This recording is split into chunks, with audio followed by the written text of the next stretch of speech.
Prototype was released in 2009 by Radical Entertainment and published by Activision for the PlayStation 3, Xbox 360, and the PC. It follows anti-hero Alex Mercer, who wakes up in the city morgue with unique powers and no memory of what happened to him. The game starts with action happening almost immediately and with Alex at full power. This shows you some of the toys that you'll get to play with later on, like having razor-sharp claws for hands and Incredible Hulk-style fists that allow you to do elbow drops on tanks. Which kind of makes sense because Radical Entertainment also made the Incredible Hulk Ultimate Destruction game. After the opening section, you were taken back over 2 weeks in the story, and where Alex is trying to figure out what has been going on and what's happening around him.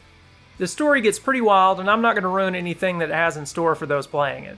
Prototype is an open-world action game, so it has main story missions that move things forward and unlock more missions, as well as side missions that can be done to earn points that are used for unlocking Alex's abilities and upgrading things like health.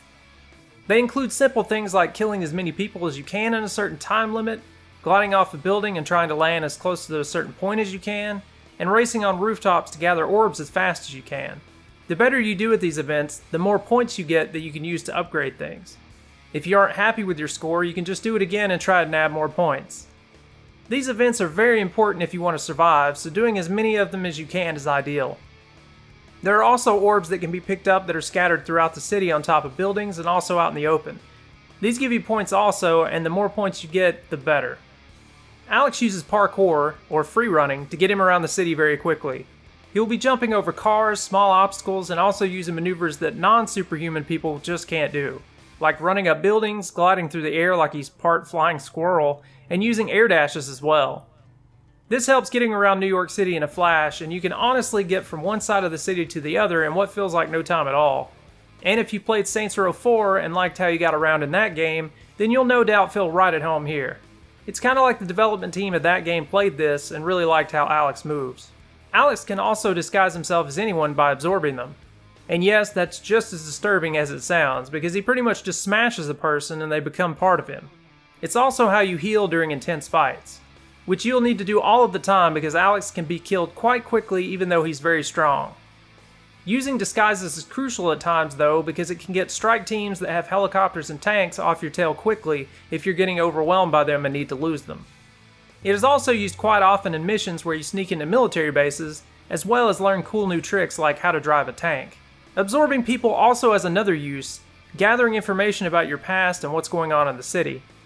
There are certain people that will pop up on your radar that when they're near they can be absorbed to give Alex more insight into the story.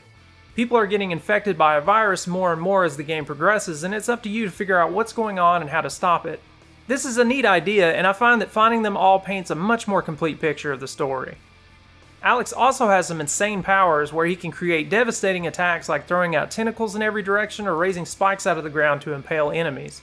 He can also use a shield to protect himself, which is very useful for some of the stronger infected enemies that can kill you in a single combo.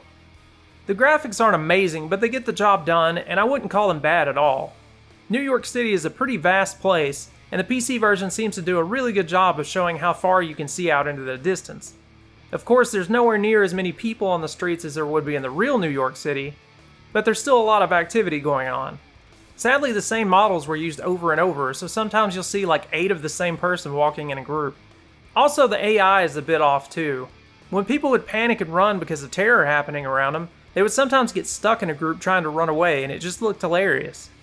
Plus, I ran into a glitch watching a helicopter look for me where it was turning abnormally fast. I found that quite amusing to watch as well. Overall though, the game seems to do a good job of feeling like a giant playground. Another thing I noticed is that the military enemies are sometimes kind of brain dead.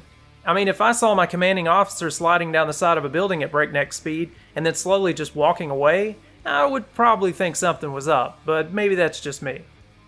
Combat can feel pretty good once you start unlocking more of the mobility options for Alex and get a feel for things. Enemies with guns can chip away at your health, and bigger threats can downright destroy it. I remember regretting not getting more upgrades before getting to one of the bosses midway through the game, because the fight was a grind and a half due to a never-ending supply of enemies being thrown at me, as well as the boss being able to kill me in no time flat. Once I got a certain upgrade, I was able to do massive damage on the boss, but before that I could barely do anything at all and it had me stuck for a bit. Also, the camera can be kind of a pain because of all the off-screen enemies shooting and jumping at you. Learning to use your dodge roll is important, and using the lock-on feature to briefly slow things down helps a lot too. I also have to say that taking down helicopters in this game feels great. Whether it be from a tentacle or from throwing a piece of debris, it never got old. All in all, I would say Prototype is a pretty fun game. The story had me wanting to find out more, the missions were most of the time fun and challenging, and the powers were a lot of fun to play around with. There are also many more than I even mentioned. The only downsides are that the battle mechanics can use some getting used to, and that the camera could have been a little bit better at handling all the insanity on screen. Also that the enemy's AI can be a bit wonky. Other than those small things though, Prototype is well worth picking up and playing some weekend. If you find it for cheap, then I recommend checking it out.